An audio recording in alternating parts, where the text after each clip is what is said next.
ಇದೆಯಾ ನೀನು? ನೀವು ಕಾರಲ್ಲಿ ಕೂತಿರೋ ಹುಡುಗಿ ಮಾತ್ರ ನೋಡ್ತಾ ಇದ್ದೀರಾ, ಆದರೆ ಕಾರ್ ಓಡಿಸ್ತಾ ಇದ್ದವ್ರು ಯಾರು ಗೊತ್ತಾ? ಯಾರು? ಕಂಠಿ, ಶ್ರೀಕಂಠೇಶ್ವರ. ಇಡೀ ಮಾದಾಪುರನೇ ಕೈ ಎತ್ತಿ ಮುಗಿಯುತ್ತಲ್ಲ ಬಂಗಾರಮ್ಮ, ಅವರ ಮಗ.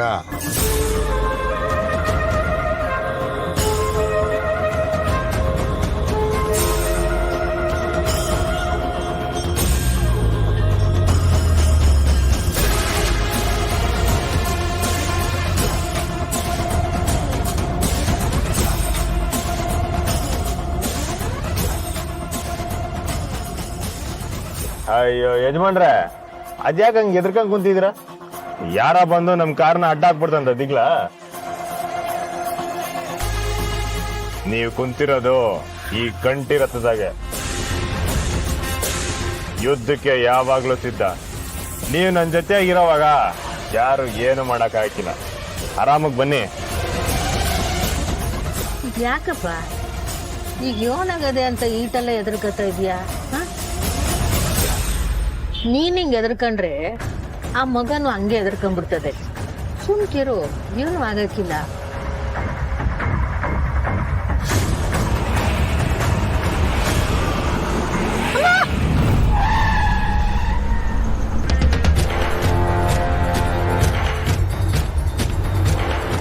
ಅಬ್ಬ ಒಂದ್ ನಿಮಿಷ.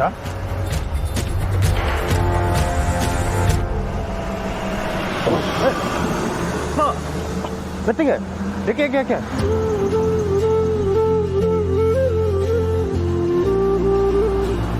ಇಲ್ಲ ಕುದ್ಗ ಮೆತ್ತಿಗೆ ಮೆತ್ತಿಗೆ ಮೆತ್ತಿ ಮೆತ್ತಿ ಕುದ್ಗ.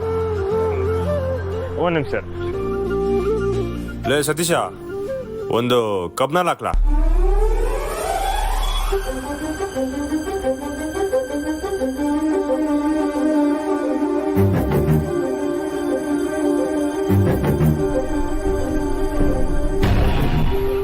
ಅಮ್ಮ ತಗೊಳ್ಳಿ.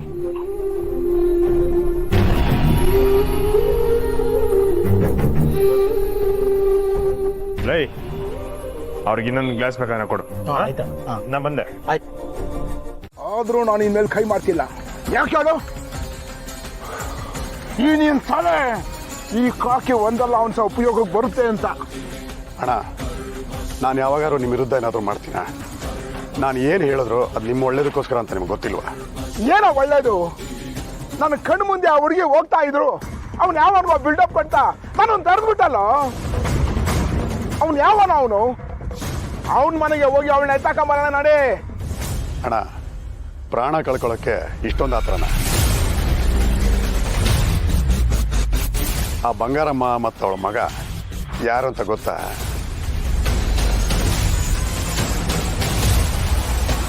ಅಮ್ಮ ಮಗ ಯಾರ ಕೈಗೂ ಸಿಗಲ್ಲ, ಸಿಕ್ಕಾಪಟ್ಟೆ ಖತರ್ನಾಕ್ಗಳವರು.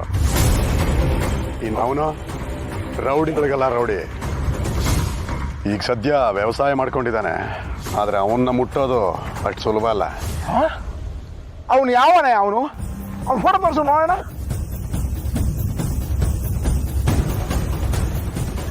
ಇವನು ಕಂಠಿ.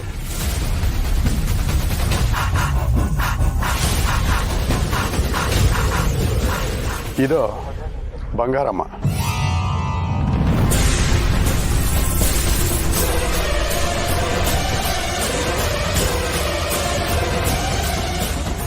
ಇದು ಬಂಗಾರಮ್ಮ? ಹೌದಣ್ಣ.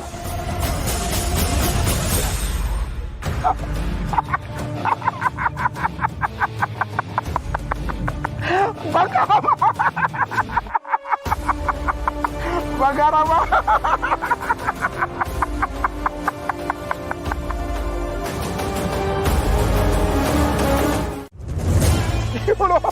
ಇವಳು ಬಂಗಾರಮ್ಮನ? ನಾನು ಈ ಊರಿಗೆ ಬಂದು ಹೊಸರಲ್ಲಿ ಹಿಂಗೇನಾಗ್ತಿದ್ದೆ, ಇವರೆಲ್ಲ ಯಾವ ಲೆಕ್ಕ ಅಂತ. ಆದರೆ ಇವ್ರು ಎಂಥವ್ರು ಅಂತ ಗೊತ್ತಾಗಕ್ಕೆ ಸುಮಾರು ಸಮಯ ಬೇಕಾಯ್ತು. ಇವಳು ಬಂಗಾರಮ್ಮ, ಇವಳು ಪಕ್ಕ 420.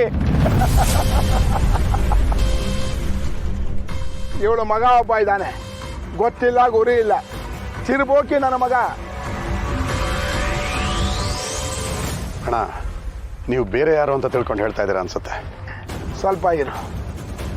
ತಿರ್ಪೆ ಫೋನ್ ಕೊಡು.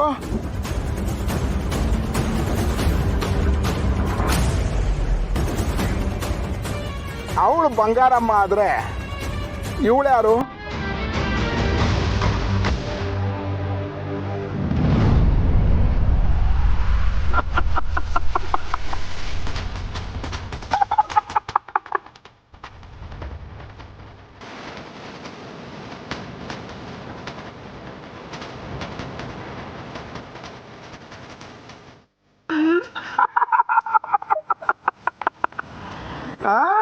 ಯಾರು?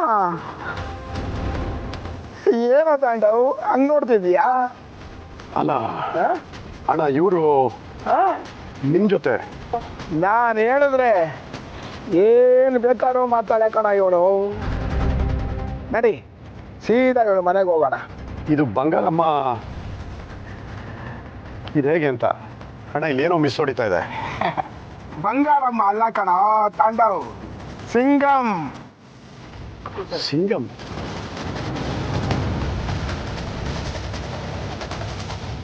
ನೋಡು, ನಿನ್ಗೆ ಅಷ್ಟು ಅನುಮಾನ ಆದ್ರೆ ನನ್ನನ್ನ ಅವಳ ಮನೆ ಹತ್ರ ಕರ್ಕೊಂಡೋಗು. ಅಲ್ಲಿ ಅವಳ ನಡವಳಿಕೆ ನೋಡಿದ್ಮೇಲೆ ನಿನಗೇ ಅರ್ಥ ಆಗುತ್ತೆ. ನೀನು ಅಲ್ಲಿಗೆ ಹೋದ್ಮೇಲೆ ನಾನು ಹೇಳ್ದಾಗ ಮಾಡ್ಬೇಕಷ್ಟೇ.